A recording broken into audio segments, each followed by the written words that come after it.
Good afternoon, class. Welcome to Fall 2024 Behavioral Neuroscience. My name is Eric Olson, and I am going to be your professor for this class. I'm now going to share the syllabus with you and briefly go over it. So as you know, this is an asynchronous online class, meaning that by design, we'll never have to be in the same place at the same time. Every module, and there are 8 modules in this class, you are going to be given lecture content by me, and then you will take a quiz on it after reviewing it at the end of the module. You'll also be given a considerable amount of material to review each module by experts in the field that you should critique and provide constructive criticism of.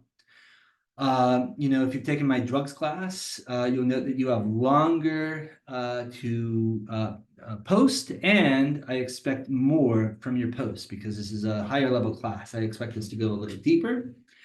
In addition, you will need to prepare a relatively long and in-depth essay for this class on a topic related to behavioral neuroscience that is most interesting to you. I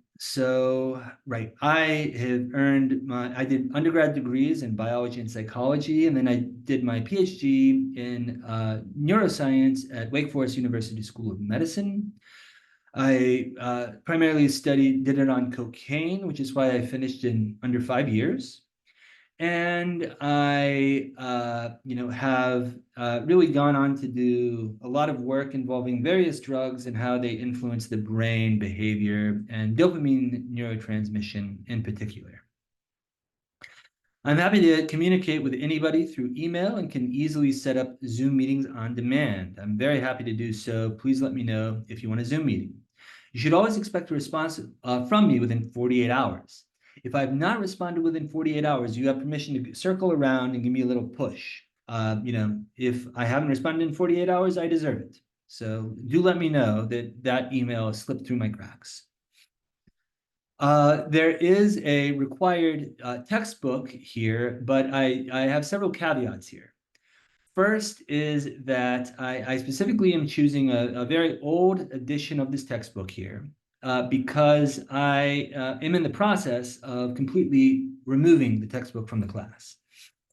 I have posted the first chapter of the textbook for you in the Canvas, and you can access that.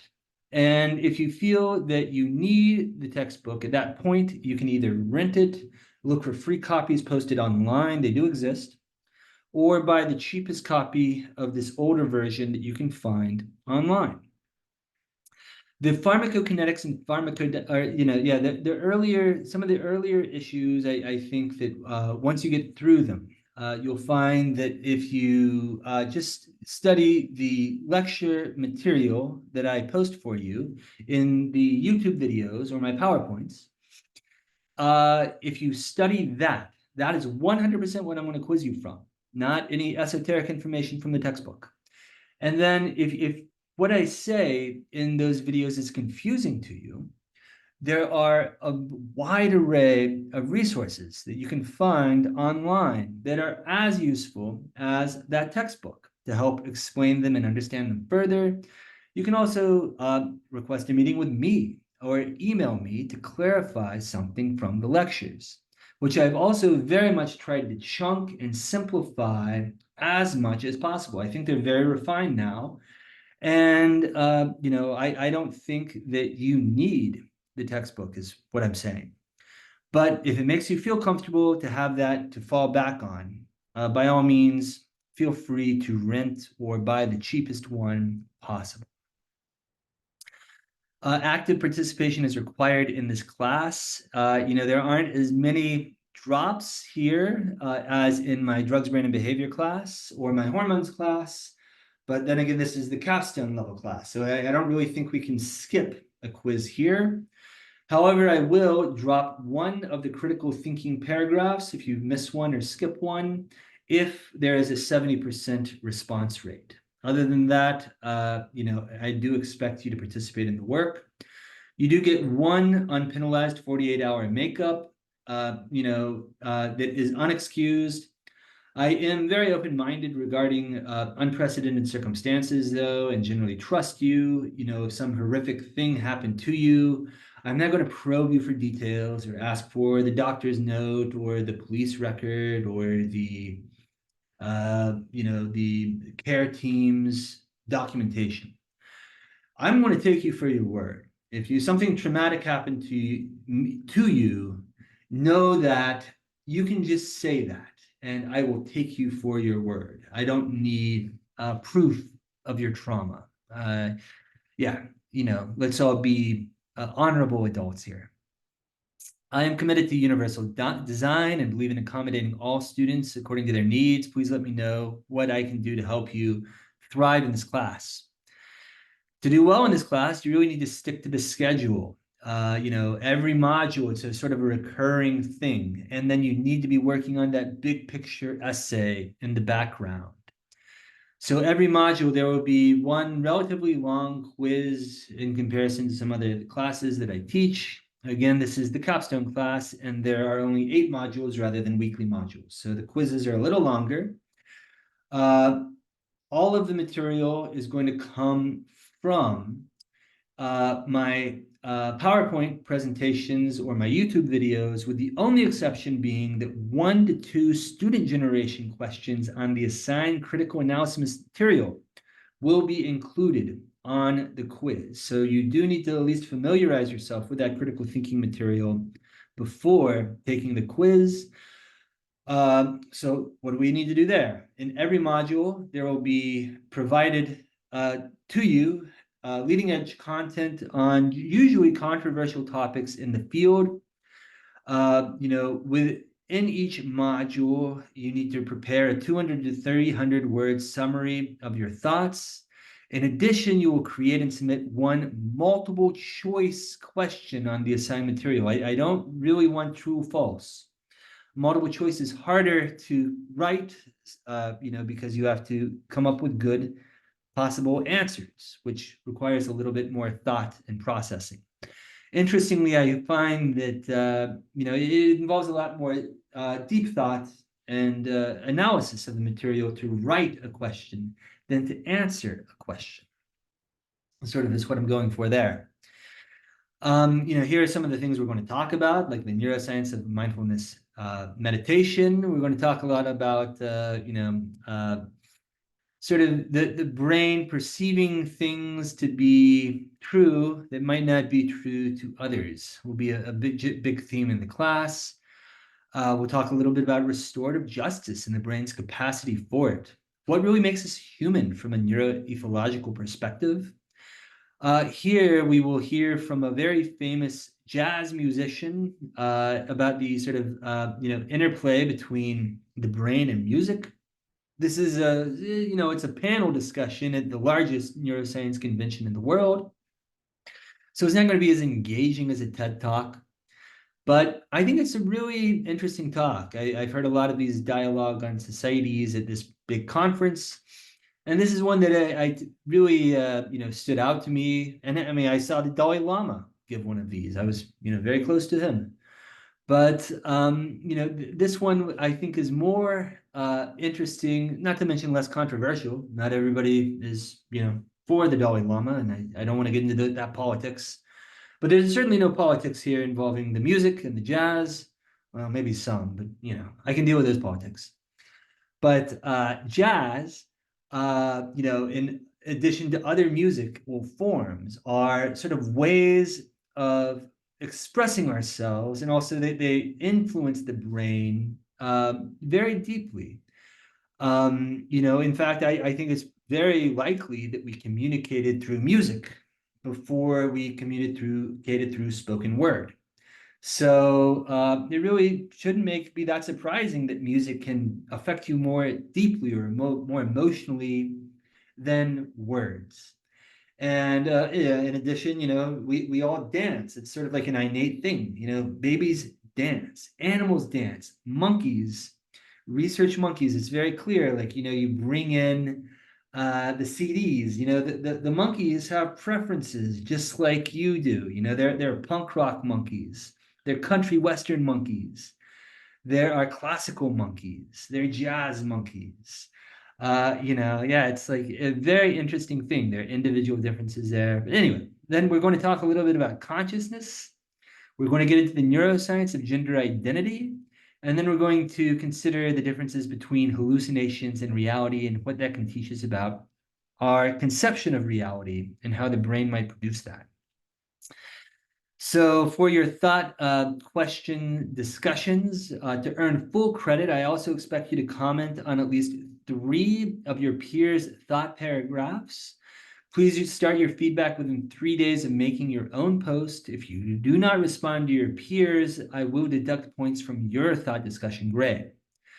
For the essay, we're going to use a scaffolded approach for this. First, I want you to create an outline. This can be really on any topic related to neuroscience.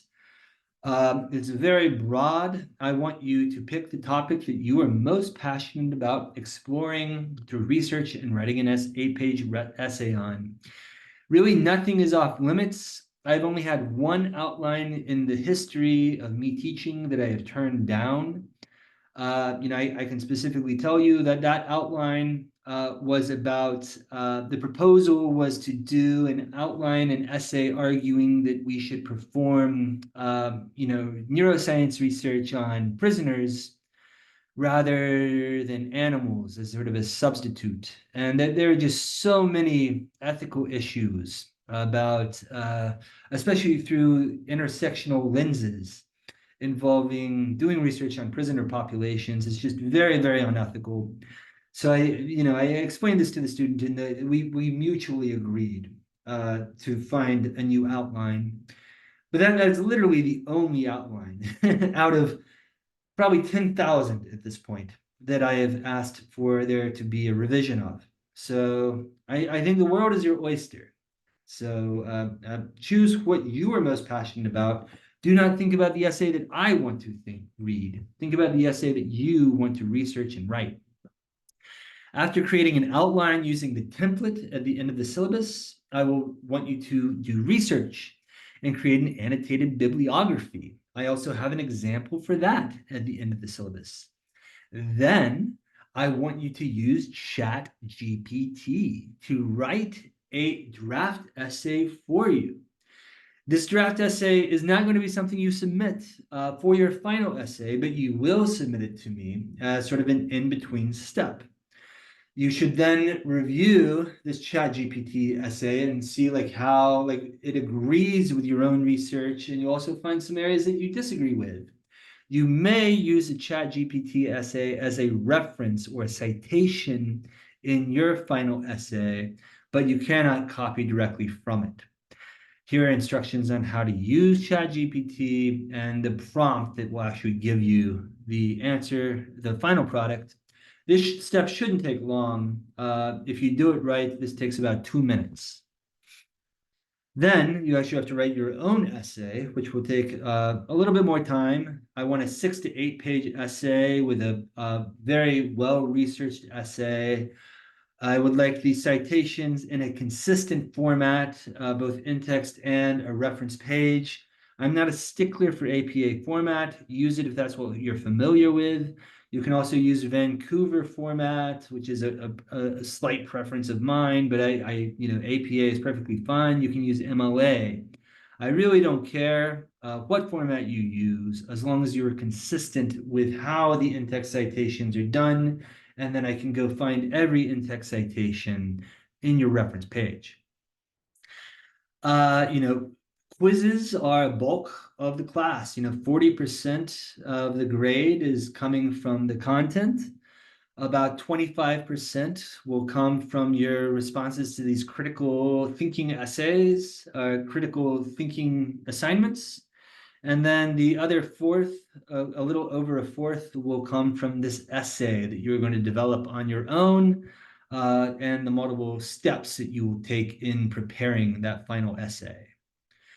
Discrimination is something I take very seriously. If you feel that you or a peer be discriminated against by somebody else in the class or by me, I recommend that you contact CU Denver Office of Equity. Here's their phone number and email address. We are going to talk about several very controversial topics in this class, including gender identity, for example. I think that I've done this many times, and if you take my hormones class, we'll talk about gender identity a lot more. And that's just one of the many, I guess, controversial things that will come up in our discussions. And I have rarely had an issue here, especially if everybody follows the following community discussion norms. When discussing controversial subject matter, I would like you to challenge ideas that you disagree with through reason and debate rather than avoidance or suppression.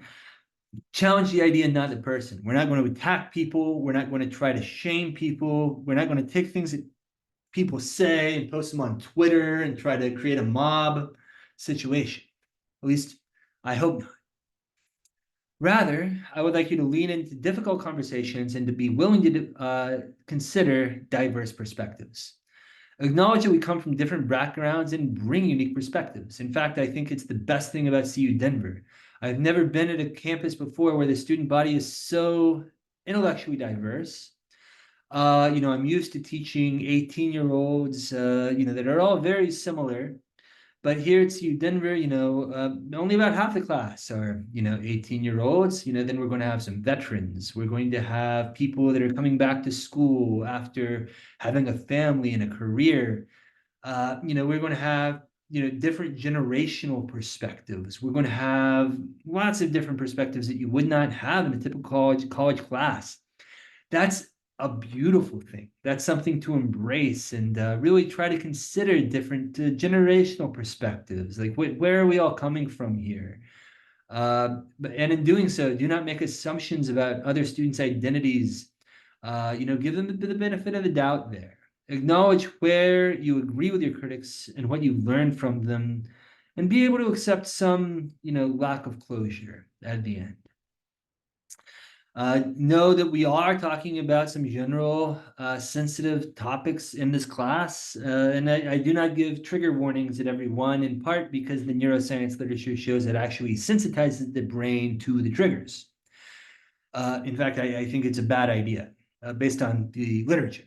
But I do want you to know that many controversial and sensitive topics do come up in this class, including mental health issues, psychiatric issues, mental hospitals, prisons, race, socioeconomic status, sex, gender, death, suicide, war, and some sexual assault.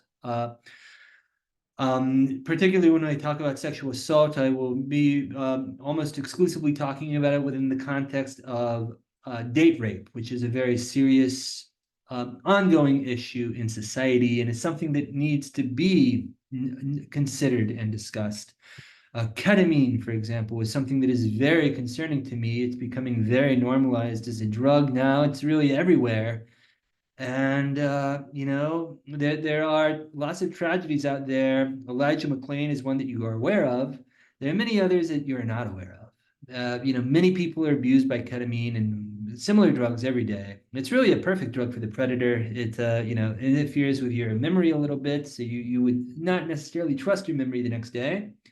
And it can render you in a state of unconsciousness. It's sort of a perfect drug for abuse in the right settings or in the wrong hands. So anyway, that is how that would come up. But do know that, I do not take the decision to include such material lightly. I think it's incredibly important to discuss all of these topics, mental hospital, psychiatric disorders. I mean, these are all things that many of us have been affected by in this class. Most likely one of your peers is in recovery or dealing with various psychiatric disorders. There are almost certainly transgender people in this classroom. There are people that have been affected by suicide and war and sexual assault in this classroom. These are not things to take lightly. I mean, these are very heavy emotional topics. And I acknowledge that they can manifest in feelings of discomfort and upset. If you be mindful of how you're talking about these issues and know that they will not only affect your peers in this classroom. They're going to affect your colleagues in the future. So think of it as practice, learning how to discuss some of these sensitive topics. I encourage you to take the necessary steps for your emotional safety if these things are affecting you. If you need to excuse yourself from part of or all of a discussion due to trauma related to a particular topic, do so. Let me know, and I will find an alternative assessment for you to earn full credit. Academic integrity is paramount to this class. Especially we're using ChatGPT for part of this as an assignment. But that doesn't mean that you can then go use your ChatGPT and just copy and paste it into your final essay. That would be a problem. So when I tell you to use ChatGPT, then you can use ChatGPT. When you come to writing your final essay, you may cite your ChatGPT essay like you would a review. But it would not be appropriate to just copy and paste the ChatGPT. So here are the initial due dates for your discussion posts and the multiple choice questions that are due, which would be shortly followed by the quiz. The quiz will be exclusively on my lectures rather than book material. And in addition to the 1 or 2 multiple choice questions that I included and selected from one of your peers that wrote them. In addition, here you can see like your outline is due September 29th. Make sure we're on the same page. Then you're going to have your annotated bibliography, then your ChatGPT paper, and then your final essay during finals week. Here you can see the outline template for writing the outline. Here's the annotated bibliography essay. And here is one ChatGPT example that I did using the prompt that I listed earlier in the description of ChatGPT in the syllabus. Here's the title that they gave me, and it wrote all of this 2,000 words in less than 2 minutes. So, that part shouldn't necessarily take you a lot of time. But I think, AI is an incredibly powerful tool, and it's time to start working it into our classes and embracing it and finding ways to use that tool, which I use myself, but also know that it isn't perfect. And your own essay will certainly be better than what the ChatGPT essay writes, hopefully. Being able to recognize that and learning how you can use ChatGPT to help you and organize your thoughts and do some research for you, but know that it's not the end-all be-all, and your own research is probably going to be better. So that's all I've got for you. I really look forward to learning with you over the course of the semester. Please let me know if you have any questions. I am, happy to schedule Zoom meetings, correspond by Zoom. I also have a virtual office set up in the Canvas shell. That's great because then everybody can see your questions and my responses. Let me know if you have any questions at any time. I'm here and happy to help.